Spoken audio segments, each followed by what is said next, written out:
En el día de mañana, la expresidenta y actual senadora nacional Cristina Kirchner debe presentarse ante la Cámara Federal para hacer su descargo respecto a la causa de las fotocopias de los cuadernos. Está en comunicación su abogado, el señor Carlos Beraldi, quien tiene la amabilidad de atendernos una vez más. Carlos, muy buenos días. Juana Morín y Rocío Criado, los saludamos acá en Crónica Anunciada. ¿Cómo le va? ¿Qué tal? Muy buenos días a todos. Buenos días por usted también. Carlos, ¿cómo va a ser mañana? ¿Se va a presentar Cristina o directamente va a ser un descargo? No, esta es una audiencia en donde participamos solo los abogados. Es una audiencia técnica en donde, bueno, lo que básicamente se hace es desarrollar una serie de agravios, es decir, lo que nosotros consideramos que está mal en la resolución que se dictó. En esta presentación, que va a ser oral, la voy a hacer yo exclusivamente, y bueno, y ahí trataremos de poner en claro y explicar de manera pública todas las arbitrariedades que se cometieron, tanto para dictar el auto de procesamiento como para dictar también una prisión preventiva que es de corte políticamente escandaloso. Claro, es decir, pues se especulaba con la versión de que podía ser Cristina Kirchner, como hizo Roberto Barato, un descargo personalmente. ¿Se descarta eso entonces y va a ir usted a hacer el descargo? Sí, yo no tengo ninguna instrucción de la doctora Kirchner en el sentido de que ella va a ir, así que bueno, es una cuestión que va a decidir ella seguramente a último momento, pero por ahora no tengo ninguna información como para alentar ninguna suspicacia ni generar ningún tipo de expectativa. Claro. Así que esa es la situación actual a las 8 de la mañana del día lunes. Está muy bien. Ahora, Carlos, ¿qué sucede? Digo, ¿cuáles son los principales puntos que ustedes van a exponer en el día de mañana con esta cosa? Y ahora voy a hacer algunas preguntas un poco más detalladas, capaz, de la causa en sí mismo. Pero ¿cuáles son las principales arbitrariedades que ustedes manifiestan? Bueno, las arbitrariedades son, en primer lugar, que la causa tiene un origen ilícito, que hubo un forum shopping, y que en definitiva toda la investigación que se desarrolló no busca la verdad, sino armar una versión a través de la cual incriminar a un grupo de personas y dejar de, digamos, en un manto de sospecha o libre a otras. Toda la prueba o lo que se juntó en la causa, porque la verdad que no sabemos tampoco si eso es una prueba, ni siquiera menciona a la expresidenta, con lo cual el procesamiento que se dicta no tiene ningún sentido. Es decir, las únicas referencias que se hacen en algún pasaje de esta declaración de Centeno son inverosímiles, como por ejemplo que la vio, no sé, por algún lugar en la Quinta de Olivos.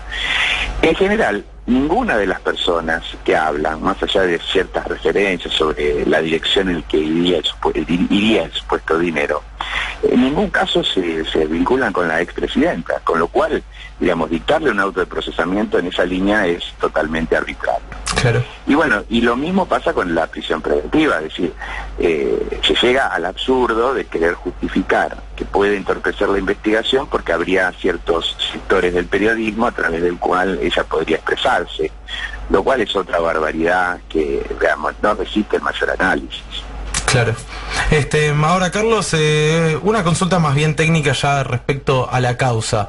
¿Las declaraciones de los empresarios arrepentidos deberían estar grabadas? Es decir, ¿debería existir un registro técnico independientemente del registro en papel? ¿Y esto podría hacer caer la causa? Bueno, eso es una cuestión central, yo diría, porque la ley expresamente habla de registro técnico. Cuando la ley hace una referencia es porque está poniendo algún requisito que ya no figura en el Código Procesal Penal, si no, no daría ninguna referencia. La manera como se documentan las declaraciones tiene un capítulo específico en el Código Procesal Penal y dice que se hace a través de actas, que se deben firmar en idioma nacional, bueno, en fin, una serie de quizás cuestiones obvias. Pero cuando la ley de los arrepentidos habla de medios técnicos, está haciendo justamente referencia a algo diferente, que es nada más ni nada menos que un registro informático o una videograbación. No hay otro registro técnico que exista. Claro. Y estas son las prácticas que se han seguido generalmente en otros países. Y esto no es un procedimiento caprichoso, sino porque es la manera que después las otras partes, los abogados defensores de las otras personas, podemos evaluar de qué manera fue regular el acto, en qué medida no fueron inducidas las respuestas y cuán voluntario fue el acto. Respecto de si existen o no existen estos registros técnicos, bueno, el juez ya me contestó, me dijo que no tiene registros. Me dijo expresamente que para él alcanzaban las actas y que en definitiva, incluso digamos en otro exceso y otra arbitrariedad, me dijo o me sugirió que yo tenía que preguntarle a la Procuración General. Esto es otra barbaridad, porque si la ley tiene un requisito, el que tiene que preguntarle a la Procuración era el juez, que en definitiva es el que regula lo que se llama la regularidad del acto o controla la garantía. Pero bueno, decir que Bonadío va a controlar garantías es realmente es un oxímoron. Es una utopía absoluta, ¿no? Claro. Hola Carlos, ¿cómo estás? Rocío Creo te saluda. ¿Qué tal, Rocío? Ahora, ¿puedes explicar cómo siguen las instancias de la causa? Digo, ahora en principio se tiene que ratificar o no el pedido de prisión preventiva y después cómo sigue.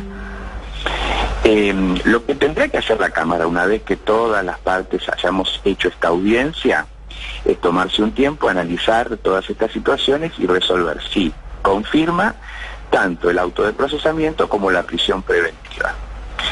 En ese caso, en este último caso, si confirmara todo, dado que se trata de una prisión preventiva, eso habilitaría que las defensas siguiéramos recurriendo ante la Cámara de Casación y eventualmente la Corte, porque se trata de lo que se llama una cuestión federal. Respecto de lo que es el trámite en la primera instancia, aún, digamos, viendo esta investigación o más allá de todas las críticas, creo que la cuestión está en pañales. Porque hay una serie de personas que se citan en los cuadernos, hay una serie de empresarios que los otros empresarios arrepentidos también mencionan, que deberían mínimamente ser investigados. La palabra armar no es correcta. De lo que se trata es de investigar algo que se corresponda con la realidad y no de construir una historia como si fuera un guión. Es decir que si esto fuera una cosa normal, debería haber una investigación que duraría, pienso que bastante tiempo. Claro. Carlos, recién me quedé con esta cuestión técnica que me parece no menor, sobre todo teniendo en cuenta que son muchos los empresarios que off the record dicen que tanto el juez como el fiscal constantemente inducían las preguntas siempre hacia Cristina Kirchner. Sin ir más lejos, yo tuve la oportunidad de hablar con un empresario que me dijo que era muy insistente la cuestión respecto a la figura de Cristina Kirchner, un empresario que no tiene ninguna simpatía además por el gobierno kirchnerista. Es increíble, pero hay que aclararlo. Para que quede claro, ¿se podría caer la causa en una situación normal, no? Obviamente sabemos que hoy en Argentina vivimos como una suerte de excepción judicial muy particular, pero digo, en circunstancias normales, ¿es una falla grave que no existan estas grabaciones técnicas? Sí, yo insisto que eso es un defecto legal, es el incumplimiento de una norma respecto de la cual hay una reglamentación de una garantía constitucional. Se reglamenta una garantía cuando se confiere un derecho, por ejemplo, en este caso a la defensa. Si esa norma no se cumple, entonces se afecta una garantía, digamos, que genera, digamos, consecuencias. Pero yo no quiero plantear esto desde el punto de vista como si fuera una chicana que queremos hacer nosotros para que se caiga la causa. A nosotros no nos interesa de ninguna manera que esto deje de ser investigado, lo pongo al derecho. Fue Cristina Kirchner la que en el ámbito de la causa de la obra pública fue la que requirió que se hiciera una auditoría profunda sobre todas las contrataciones que se habían realizado, porque no hay ninguna cosa que se quiera ocultar. Ahora, esto es es una posición de principios que hemos hecho nosotros. Si el juez o el fiscal investigaron mal, bueno, tendrán que hacerse ellos cargos de las consecuencias, pero nosotros no estamos obturando ningún tipo de investigación y repito, no hacemos ni chicana ni queremos que se caiga la causa. Lo que queremos es que se investigue como corresponde, es decir, que se apliquen las reglas que están en la Constitución y que expresamente se prevé en este caso.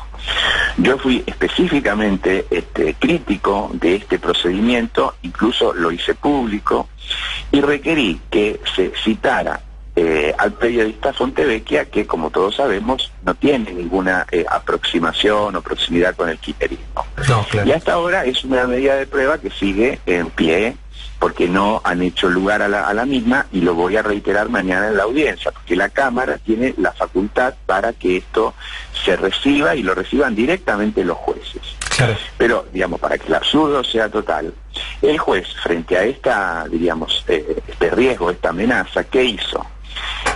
bajo la fórmula de una autodenuncia, me refiero específicamente a Donadío, mediante la fórmula de una supuesta autodenuncia, imputó a estos periodistas, a otros periodistas también, además de Fontevecchia, como que montaban una campaña para sacarle la causa. Entonces, claro, si los coloca como imputados de un delito, no podrían declarar. Esto es un escándalo. Y a mí yo quiero en esto ser un poquito más extenso.